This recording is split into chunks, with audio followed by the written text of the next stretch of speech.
Hey everyone, I just wanted to do a quick video on this Zenith El Primero from 1969 that I'm selling. It's a very cool piece. Normally these watches sell for around, 15 to 20,000 Canadian dollars, and they kind of go down from there. That would be, an all original example in really excellent condition, could push somewhere close to 20,000 Canadian dollars for sure.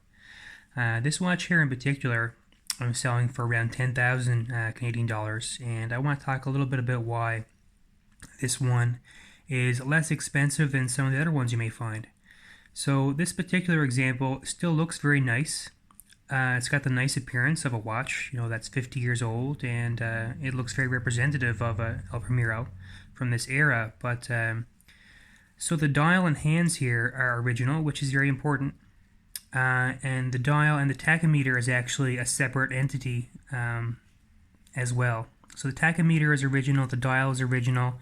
I'm told that all of the hands, including the chrono hands, are original, but I know the minute and the hour hand have been reloomed, and the red hand that goes around the chronograph is a replacement from service. Other than that, the case is original, the movement is original. So basically what you're losing some value here from the hands being reloomed, because I think the service replacements were Luminova hands and the original hands were radium or tritium. I'm not quite sure, but it's very rare to find these original hands with the radium or tritium still intact. Normally you're finding the service replacements with the Luminova on them, and they're very difficult to find in original condition that haven't been reloomed, which is a big part of why the value is a bit lower on this watch. So that doesn't bother you, you're saving a whole lot of money on a piece like this. The other reason is the case back here. I actually have a custom sapphire case back on this watch, which I believe came from a man named Thomas Preik in the United States. And I have another case back, a steel case back with this watch as well, that comes from a a384 reference from the same era, and now this one is an a386. So while the a384 case back will fit it properly, it will fit the watch, it is not original to the watch, and it's very hard to find a proper a386 case back. It's kind of it would be very difficult to find one of those. So that's the second thing that kind of creates some value loss on this watch, besides the hands being reloomed, is the fact that the case back is not original. But other than that, the case itself is in excellent condition. Nice crisp lugs. I'll just show off the case a little bit there and maybe shut up for a second, because I know people are going to be wanting to see the condition of the watch.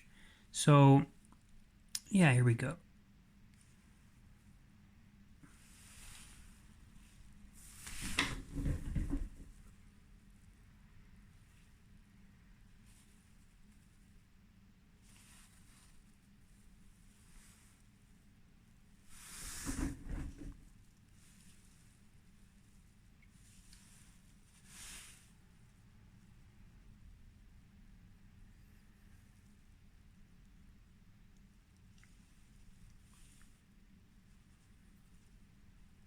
Just let me grab the case back over here while I have a chance and show that off to you.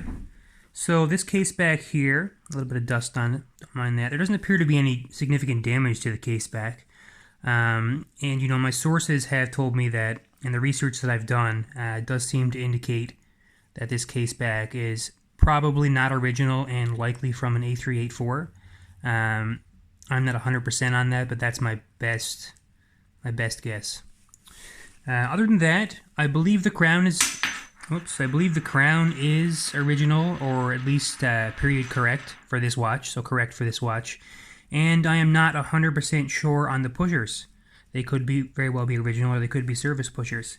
But, in the end, it's a very nice vintage Zenith El Primero. It's the first El Primero chronograph that was released, and it, inspired the whole brand where it is today. The modern El Primero chronograph is the the main flagship for this brand, the most popular watch for the brand, kind of like the Speedmaster Professional is. And I actually do have the original El Primero Speedmaster here somewhere, brand new, that I bought recently. And here it is. Let's see if I can get them next to each other. Yeah, so here's a brand new example of the Zenith El Primero Speedmaster, the Zenith El Primero chronograph. They just updated the dial on this year, or late last year, I think. They removed some of the text on the dial. They cleaned up the subdials, and most importantly, they made the subdials overlap less, so they're more readable. And you can definitely see the history between these watches and how one kind of evolved from the other. So yeah, I mean, if you don't mind spending around $10,000, you're getting it for about, this watch here, you're getting for about half of what you'd pay for a perfect example. And it's still a great watch, still has that vintage look, and it's a perfect entry-level watch for vintage for this this category. Hope you enjoyed the video. I did it kind of all in one go, no corrections, so I apologize for that. Just wanted to put a quick video out there. Merry Christmas to everyone, happy holidays. Thanks very much.